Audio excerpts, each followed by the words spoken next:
Hi, ನಾನು ನಿಮ್ಮ team ಆಗಿ ಮಾತಾಡ್ತಿರೋದು. ಸೊ ಇವತ್ತಿನ ವಿಷಯ ಯಾವುದ್ರ ಬಗ್ಗೆ ಅಂತ ಅಂದರೆ, ಕಾಂಪಿಟೇಷನಲ್ಲಿ ಅಡ್ವಾನ್ಸ್ ಮತ್ತು ಬಿಗಿನರ್ಸ್ ಅಂತ ಎರಡು ಗ್ರೂಪ್ ಮಾಡ್ತಾರೆ ಇವಾಗಿನ ಕಾಂಪಿಟೇಷನಲ್ಲಿ. ಅದರಿಂದ ಎಷ್ಟೊಂದು ಬಿಗಿನರ್ಸ್ಗೆ ಕಾಂಪಿಟೇಷನ್ ಮಾಡಲೇಬಾರ್ದು ಅಂತ ಅಂದ್ಕೊಂಡ್ಬಿಡ್ತಾರೆ. ಯಾಕಂದರೆ ಈ ಬಿಗಿನರ್ಸ್ ಜೊತೆ ಅಡ್ವಾನ್ಸ್ ಅವರು ಆ ಕಾಂಪಿಟೇಷನಲ್ಲಿ ಕಾಂಪೀಟ್ ಮಾಡಿದಾಗ ಬಿಗಿನರ್ಸ್ಗೆ ನೆಕ್ಸ್ಟ್ ಕಾಂಪಿಟೇಷನ್ ಮಾಡಬೇಕು ಅನ್ನೋದು ಆಸೆನೇ ಇರಲ್ಲ. ಯಾಕಂದರೆ ಬಿಗಿನರ್ಸ್ ಅಂತ ಅಂದರೆ ನನ್ನ ಪ್ರಕಾರ ಸೊ ಯಾವುದೇ ರೀತಿ ಕಾಂಪಿಟೇಷನ್ ಮಾಡಿರಲ್ಲ, ಅವ್ರು ಇವಾಗ ಪ್ರಿಪೇರ್ ಆಗ್ತಾ ಇರ್ತಾರೆ ಅಂತ. ಈ ಅಡ್ವಾನ್ಸ್ ಅವ್ರು ಅಂದರೆ ಅಟ್ಲೀಸ್ಟ್ ಒಂದು 3 ಕಾಂಪಿಟೇಷನ್ ಮಾಡಿರ್ತಾರೆ, ಇಲ್ಲ 4 ಮಾಡಿರ್ತಾರೆ. ಅವ್ರಿಗೆ ಅಟ್ಲೀಸ್ಟ್ ಪೋಸಿಂಗ್ ಹೇಗೆ ಮಾಡಬೇಕು, ಸ್ಟೇಜ್ ಫಿಯರ್ ಇರಲ್ಲ, ಅದೆಲ್ಲ ಇರುತ್ತೆ. ಈ ಅಡ್ವಾನ್ಸ್ ಅವ್ರನ್ನ ತಂದು ಈ ಬಿಗಿನರ್ಸ್ ಜೊತೆ ಮಾಡಿದಾಗ ಸೊ ಅವ್ರಿಗಿರೋ ಕಾನ್ಫಿಡೆನ್ಸ್ ಹೇಳಾಗುತ್ತೆ.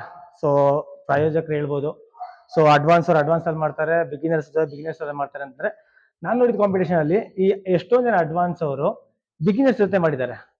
ಸೊ ಈಗ ಬಿಗಿನರ್ಸ್ಗೆ ಏನ್ ಅನ್ಸುತ್ತೆ ಅಂತ ಅಂದ್ರೆ, ಇಷ್ಟೊಂದು ಜನ ಕಾಂಪಿಟೇಟರ್ ಇದ್ದಾರೆ ಅಂತ ಅಂದಾಗ ನೆಕ್ಸ್ಟ್ ಕಾಂಪಿಟೇಷನ್ ಅವ್ರು ಬರೋಕ್ಕೂ ಕೂಡ ಯೋಚನೆ ಮಾಡಲ್ಲ. ಸೊ ಅದರಿಂದ ನಾನು ಹೇಳ್ತಾ ಇರೋದು, ಅಡ್ವಾನ್ಸ್ ಮತ್ತೆ ಬಿಗಿನರ್ಸ್ ಅನ್ನೋದೇ ಬೇಡ. ಸೊ ಓಪನ್ ಸ್ಟೇಟ್ ಮಾಡ್ತೀರಾ, ಮಾಡಿ ಗೆಲ್ಲೋರಿದ್ರೆ ಗೆದ್ದೇ ಗೆಲ್ತಾರೆ. ಅವಾಗ ಅವ್ರಿಗೆ ಅಟ್ಲೀಸ್ಟ್ ಇವ್ರ ಜೊತೆ ಕಾಂಪೀಟ್ ಮಾಡಿದ್ನಲ್ಲ, ನೆಕ್ಸ್ಟ್ ಇನ್ನೂ ಚೆನ್ನಾಗಾಗಬೇಕು ಅಂತ ಅನ್ಕೊಂತಾರೆ. ಅದರಿಂದ ನಾನು ಈ ಅಡ್ವಾನ್ಸ್ ಮತ್ತೆ ಬಿಗಿನರ್ಸ್ದು ಬೇಡ ಅನ್ನೋದಕ್ಕಿಂತ ಬಿಗಿನರ್ಸ್ಗೆ ಮೋಸ ಆಗಬಾರ್ದು ಅಂತ ನನ್ನ ಅಭಿಪ್ರಾಯ. ಸೊ ಯಾಕಂದ್ರೆ ನಾನು ಈ ಕಾಂಪಿಟೇಷನ್ ನೋಡಿರೋದಕ್ಕೆ ನಾನು ಈ ವಿಡಿಯೋ ಮಾಡಬೇಕು ಅನಿಸ್ತು, ಅದಕ್ಕೋಸ್ಕರ ಮಾಡ್ತಾ ಇರೋದು. ನೋಡಿ ನಿಮ್ಗೆ ಏನ್ ಅನ್ಸುತ್ತೆ ಅಂತಂದ್ರೆ, ಯಾಕಂದ್ರೆ ಎಷ್ಟೋ ಜನಕ್ಕೆ ಆಗಿರುತ್ತೆ ಈ ಬಿಗಿನರ್ಸ್ ಜೊತೆ ಬಂದು ಅಡ್ವಾನ್ಸ್ ಅವ್ರು ಸೇರ್ಕೊಂಡು ಆ ಗ್ರೂಪ್ ಅಲ್ಲಿ ಪ್ಲೇಸ್ ಮಾಡಿರ್ತಾರೆ. ಸೊ ಅದರಿಂದ ಬಿಗಿನರ್ಸ್ಗೆ ಆ ಪ್ಲೇಸ್ ಮಿಸ್ ಆಗುತ್ತೆ. ಸೊ ಇದು ನನ್ನ ಅಭಿಪ್ರಾಯ, ಆಯ್ತಾ?